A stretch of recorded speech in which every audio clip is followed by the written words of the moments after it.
எங்களுக்கு அறிவார்ந்த தமிழ் சமூக தம்பி தங்கைகளே, எங்களுக்கு ஒரு கொள்கை நிலைப்பாடு இருக்கிறது. நாங்கள் அண்ணல் அம்பேத்கரின் கோட்டையும் சூட்டையும் வாங்கி கொண்டு வருவதற்கு வந்தவர்கள் அல்ல. அவர் கொள்கையையும் கோட்பாடுகளையும், கோட்டும் சூட்டும் மட்டுமல்ல, அவருடைய கொள்கையும் கோட்பாடுகளும் எங்களுக்கு அவசியம். அதிலே அறிவாசான அண்ணல் அம்பேத்கரை எங்களின் முன்னத்தி ஏறாக வழித்தடமாக வழிகாட்டியாக ஏற்கிறோம், அறிவு ஆசானாக ஏற்கிறோம். ஆனால் எங்களின் தலைவர்களாக எங்கள் பாட்டனார் அயோத்திதாசர், ரெட்டமலை சீனிவாசன், மாசி ராஜா அவர்களை ஏற்கிறோம்.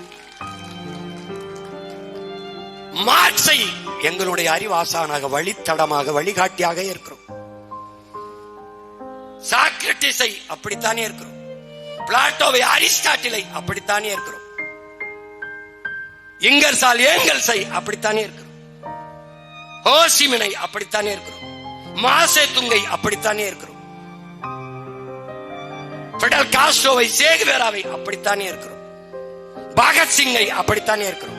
சுபாஷ் சந்திர போஸை அப்படித்தானே இருக்கிறோம். மார்க்சிய கோட்பாட்டை ஏற்கிறோம்.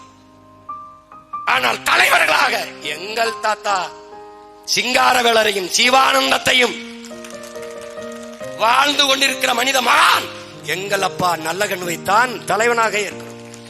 சுபாஷ் சந்திர போஸை மான தமிழ் மக்கள், வீரத்தமிழ் பிள்ளைகள் வழிகாட்டியாக முன்னத்தியராக ஏற்கிறோம். பகத்சிங்கை அப்படித்தான் ஏற்கிறோம்.